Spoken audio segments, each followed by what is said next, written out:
And it's this week, by chance, I'm having a full week of interventionism and modus operandi of how they play our minds on news, on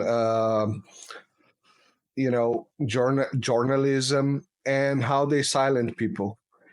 And I find it interesting because I have seen you. When Nina told me, "Oh, I have contact with Eva Bartlett," and I was like, "Oh, awesome! I saw her." I guess in Redacted and some other outlets, some other YouTube channels recently. And today I was a little everywhere, but I tried to, while I was driving around, I tried to put on YouTube some material to listen, and I could not find any recent material from you. It was all 10 years ago, 9 years ago, 5 Wow. years ago.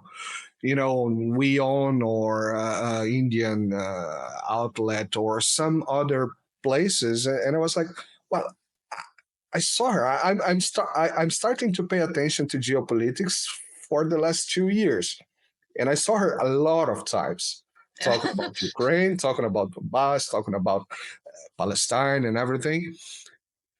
Where is it? And this is extremely interesting, and I would like to ask you.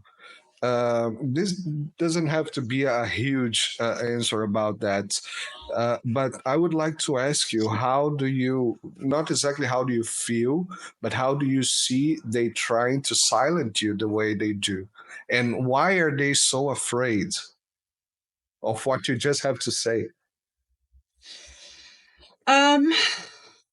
Let's see. Well, I'll start with Twitter X thingy.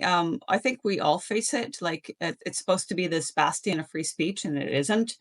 Yeah, my numbers go up, but the interactions and retweets and comments and people seeing actually if I do original tweets, no, it's pretty bad. Like I don't dwell on it too much, but every so often I will put a tweet out saying like, like so-and-so just told me this is the first tweet they've seen in X number of months or years or whatever. So there's that on X, whereas other accounts that kind of came out of nowhere can rise to millions of followers and interactions. So there's something going on there. I'm not a tech person. I don't know how that works, if it's a matter of buying followers or bot farms or troll farms or whatever it is. I don't know. But that's X. But and I mean, YouTube, Facebook, they all engage in censorship. Obviously, my YouTube channel was deleted by YouTube last October. I'd had it for initially I thought 15 years, but I think it was like 13 years. But whatever, I had a lot of content from the various places we've talked about. And it was deleted the day after I did a thread on Twitter detailing my experiences in Gaza and giving concrete examples of an argument that has been put forward about Gaza. And I was saying, well, this is my experience. And I could say that's actually not true in my experience. And I think my experience reflects reality.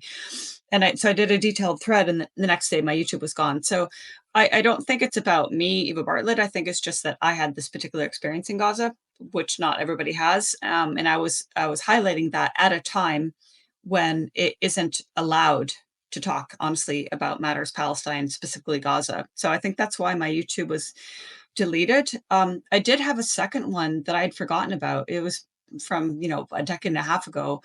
And I came across it. I think I was editing a blog post from something, and I was like, oh, I forgot I had this. So I was like, okay, I'll use this. And it had, I don't know, a handful of followers, maybe 50, maybe less.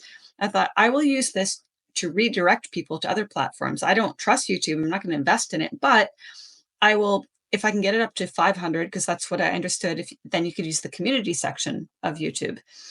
Then I can use this to point people to my Telegram or Odyssey or Rumble or whatever. So I did do that. And I also published some of my more recent videos on that YouTube.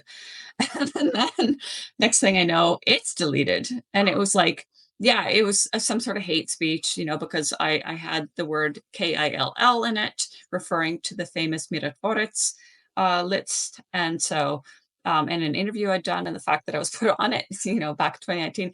Anyway, so that was deleted. So I'm, obviously done with, I still share YouTube, but anyway, back to your question. So I'm obviously not being censored exclusively. I have colleagues who've also had their channels deleted or content deleted. It boils down to controlling the narrative, right? And I know that you're very careful on trying to avoid having that censorship. And I appreciate, obviously you want to be able to reach people. But it just speaks to, here I am living in Russia, and you guys can probably speak to how much, how many negative things are said about Russia, and like what that we can't say anything here, that we're so censored here, can't open our mouth, can't have a conversation. Well, in fact, I see people writing things critical of the government living in Russia, and writing things critical of the SMO, for example, still living in Russia. And in fact, there's quite a lot of diversity on RT, more than you would find in Western media. So back to your original question, it's like they just want to silence by any means possible, by intimidation, by slurs and name calling, or by deletion. And at the same time, it's just so ironic because the countries they say are the worst, the most oppressive, aren't doing that. Yeah, that's really interesting. On this topic, I remember there was a campaign against you and a few other independent voices, specifically in the Canadian media. So I have the CBC article. You probably remember one of them from 2022.